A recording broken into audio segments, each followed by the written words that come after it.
13:34 to go in the game. Los Angeles leading 24-20. And DeBerg is back. Pass pressure, fires into the end zone for Carter. He's got it! Touchdown, Buccaneers! Gerald Carter, what a grab over the head of Nolan Cromwell. Great throw by Steve DeBerg, Marv. That was right on the money. We have been playing good football on and off. And the bottom line is we haven't been consistent. Bucs 27, Rams 24. Back to pass is DeBerg. He fires it out to Carter over his head. Picked off. Leroy Urban at the 25 and the 20.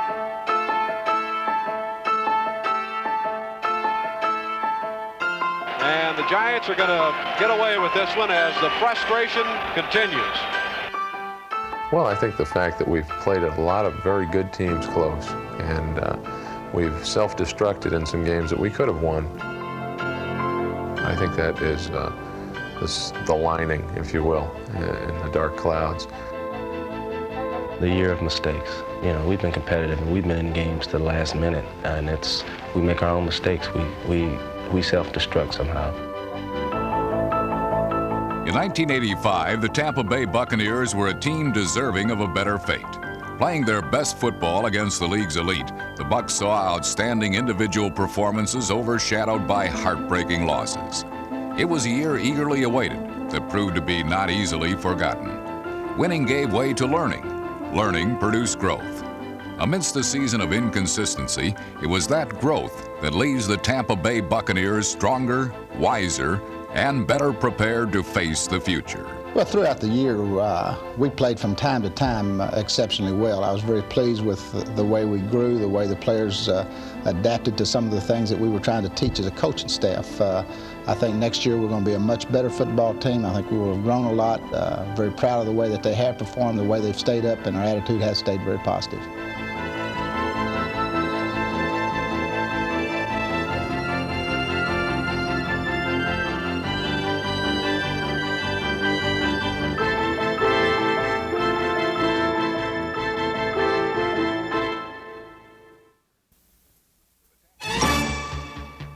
The Tampa Bay Buccaneers and the city in which they play knew that winning was just a matter of time.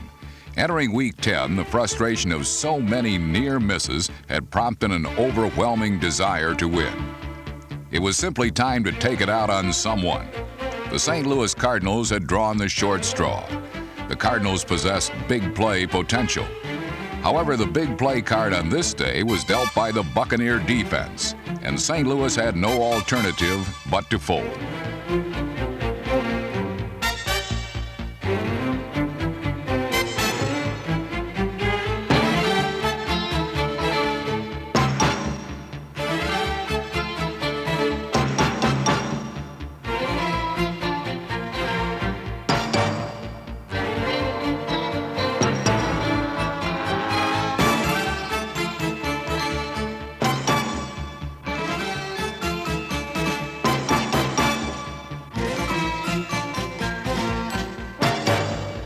It was a large step toward a promising future for a young Buccaneer defense.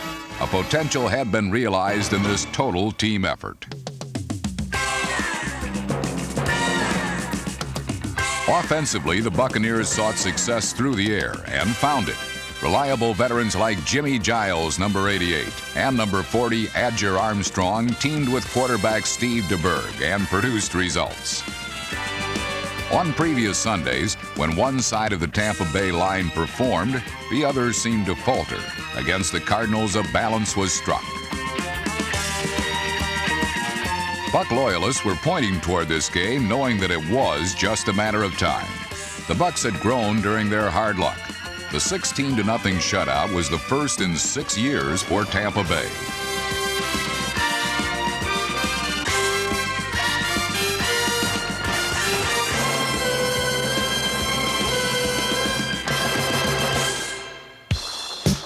Moments like the win over St. Louis indicate a light at the end of the tunnel.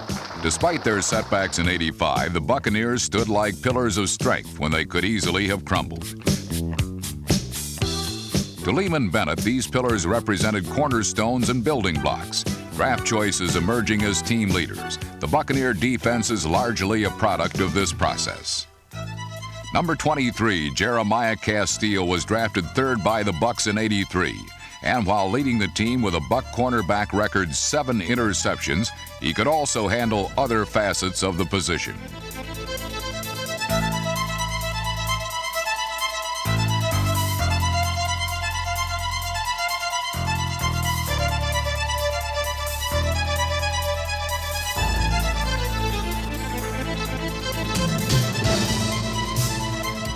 A 5th-round pick in '82, Jeff Davis, number 58, is one of the most underrated defensive performers in the league. From his linebacker position, Davis led the team in tackles.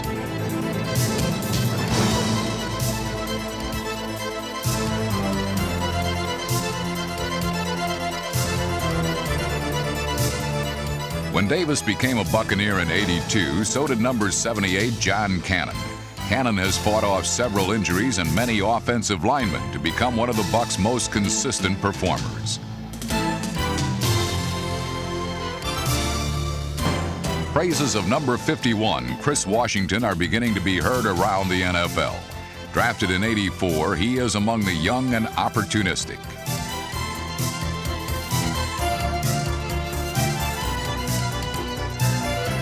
Fellow '84 draftee Keith Browner, number 57, teamed with Washington to form a duo of linebackers with promise. With the addition of 1985 first-round pick Ron Holmes, number 90, and third-rounder Irvin Randall, number 54, the Bucs continued to draft successfully. In Irvin Randall, the Bucs acquired versatility.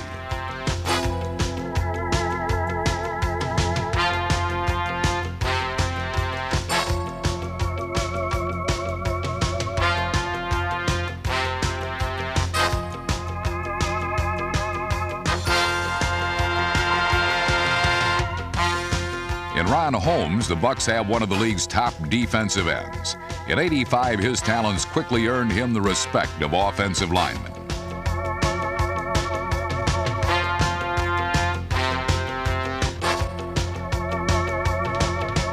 Holmes and Randall are welcome additions to a defense with a number of experienced veterans. Number 44, Ivory Sully. John Holt, number 21. Number 52, Scott Brantley. Craig Curry, number 31. David Greenwood, Carl Morgan, Chris Lindstrom, Mike Pryor, and number 65, Don Fielder.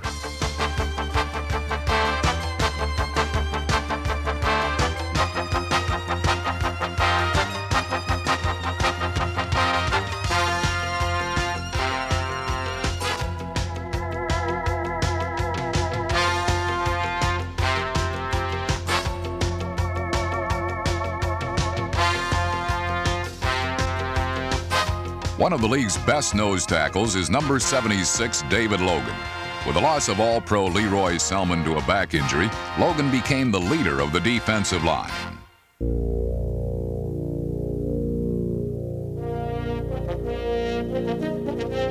It was Logan and the line that in Week 12 dug in deep and dug out the year's second win.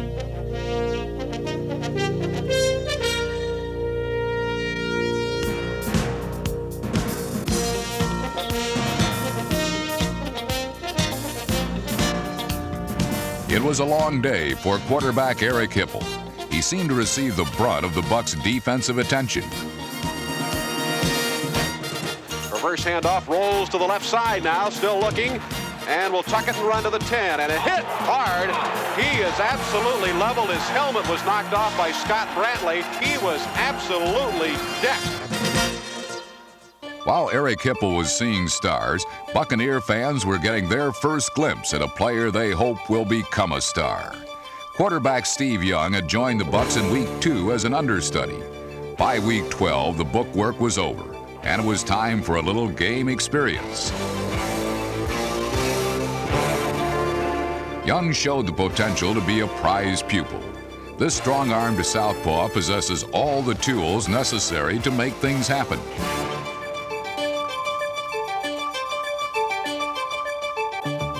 Young's antics engineered a comeback that sent the game into overtime. Bucs 16, Lions 16. So this will be a 24-yard attempt to win the football game. Alan Risher, the holder, and certainly the Lions will be all out to block it. Snap is good, placement's good, the kick is good, the Bucs win it, 19-16. Donald Igwebuike with his fourth field goal of the day, and the Buccaneers come away with a great victory here this afternoon. This time it was the Bucs who walked away from a close win smiling. In his first NFL start, Steve Young had bagged the Lions and a few thousand new friends in the process.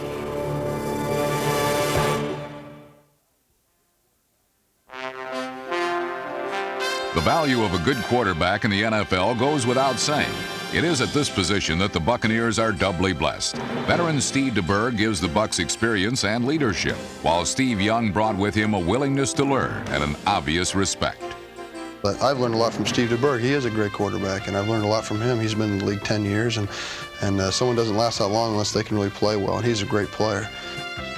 DeBerg's abilities and experience were evident in '85 with his 19 touchdown passes, 6 of which came in 2 games against the world champion Chicago Bears.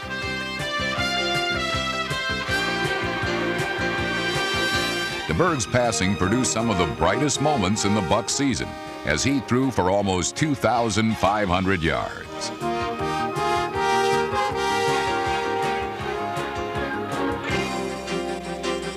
While DeBerg played, Steve Young waited patiently. I'm not really frustrated on the sidelines. I just try to take the chances I have to learn about, every game and learn about the defenses so that when I do get my chance, then I'll make the best of it. When Young's chance arrived, he did make the best of it. Young's best day came against the Colts when he threw for over 250 yards and ran for nearly 50 more.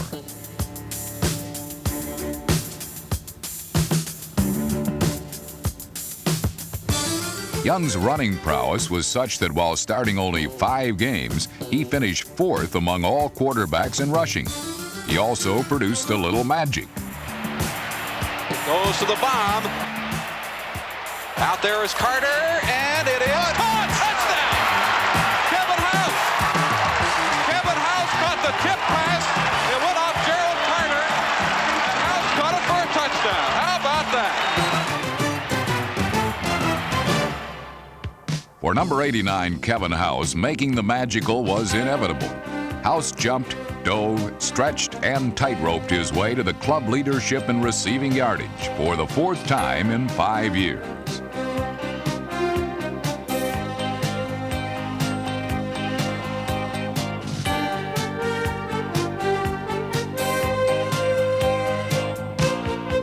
House was joined by fearless veteran Gerald Carter, number 87, and steady 10-year veteran Theo Bell, number 83.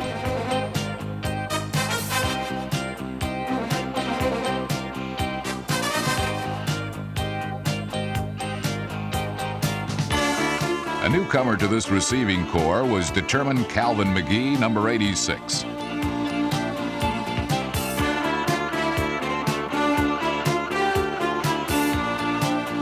Future hope also rests with number 81, rookie Phil Freeman, who doubled as a kick returner. Among all this receiving talent, it is at tight end where the Bucs possess a duo whose skills are comparable to any. Number 82, Jerry Bell, is a chameleon-like receiver whose adaptability has made him invaluable.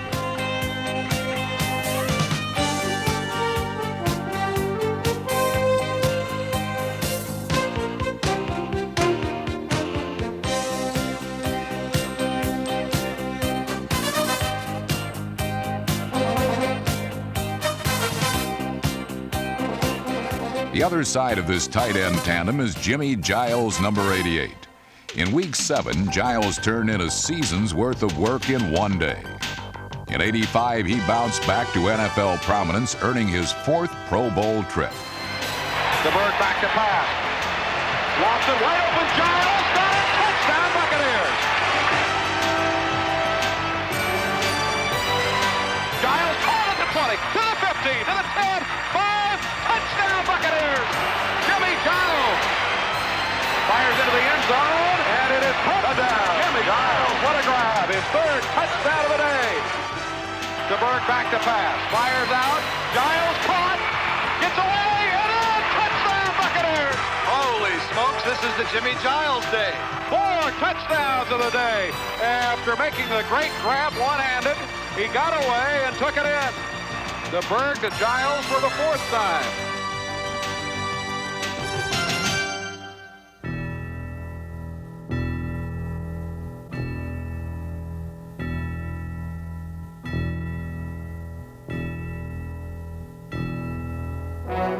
Thanks to Fuad Reveiz, a bright day for Jimmy Giles had given way to a very dark night for the Buccaneers. Heartbreaking defeat had once again cast a shadow over the season. The losses were enough to tear at the very souls of even the truest Buck fans. But throughout the heartbreak, there remained a very steady heartbeat. It is said, where James Wilder goes, so go the Buccaneers. He's a blue-collar worker. He rolls his sleeves up, comes to practice every day, works very hard, goes out on Sunday afternoon and plays very hard. That, to me, would describe James Wilder. Wilder may be blue-collar in style, but he's blue-chip in performance. In his 5 seasons, Wilder has produced large dividends. Despite his portfolio, including 166 yards rushing in 1 game against the world champion Bears, James Wilder is not yet a household name, but his stock is rising. He has gotten recognition, and he will continue to get more, but until we win, James Wilder will not get the recognition he deserves, nor will anybody else. I'm not getting the national attention, but my stats would put me up that ladder, and I always say if I do my stats, they can't overlook that. The fact Wilder cannot be overlooked on the football field has also made him valuable as a decoy. By pulling linemen and faking to Wilder, the Bucs were able to freeze linebackers and throw over the middle. But it is not as a decoy that James Wilder has earned his fame. He does everything so well from a football standpoint. He is not one-dimensional. He has depth. He has the ability to run with speed and outrun a number of people, but he also has the ability to run people over.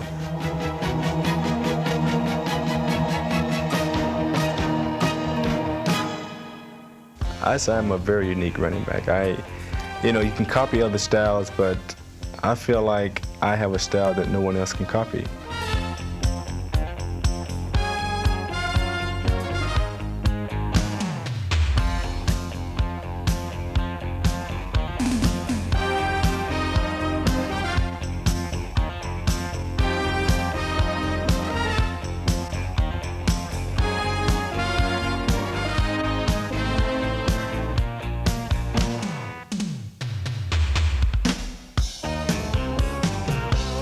Of all who play the game, very few bring to it a unique style that can't be duplicated. James Wilder is one of the few.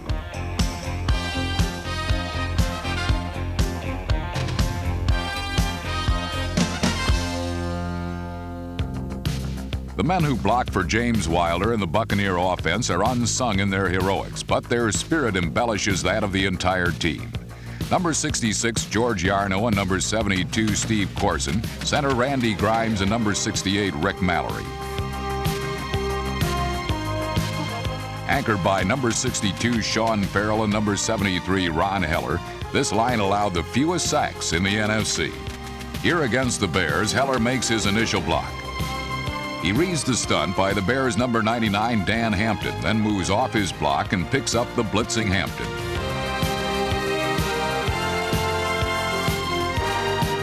Plays like this allowed the backs and receivers their day in the sun. On a day when any sun would have been welcome, Lehman Bennett and the Bucs arrived at Lambeau Field in Green Bay with a 14-inch snowstorm as an escort. December in Tampa Bay means you may need a sweater. December in Green Bay means you do need a shovel. What a difference a bay makes.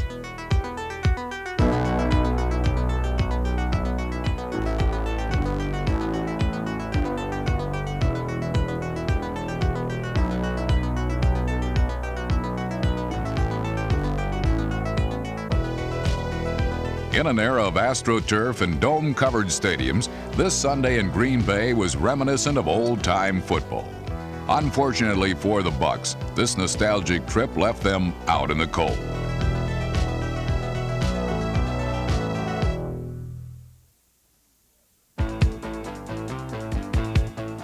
is said that seeing is believing, and for owner Hugh Culverhouse, seeing wins fall just out of the Bucs' reach must have been hard to believe.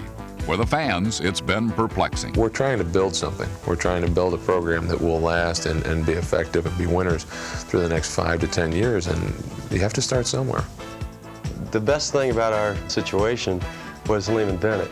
He is a person that everybody likes and everybody respects, and even when things are extremely difficult, he keeps everybody's heads up and the morale up, and it's a good atmosphere.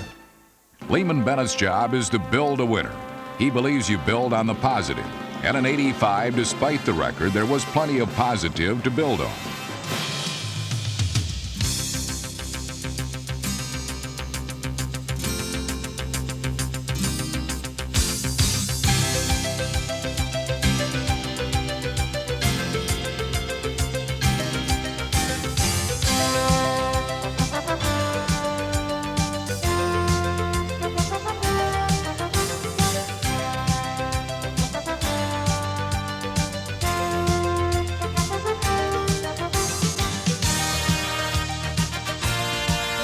The Tampa Bay Buccaneers are a team that will be reckoned with during the '86 season.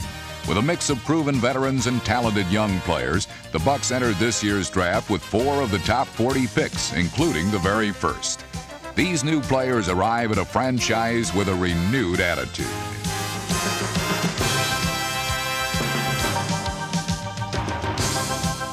The thing that's keeping us together is the future. We're building for the future. We're down because of the number of losses we've had throughout the year, but we certainly haven't given up. We're going to be a successful team. We're going to make playoffs. We're going to win some games. To me, I think we have grown. We haven't won as many games as we would like to win, but nevertheless, I feel like we have at least laid the cornerstone for the future, and I'm looking forward to it.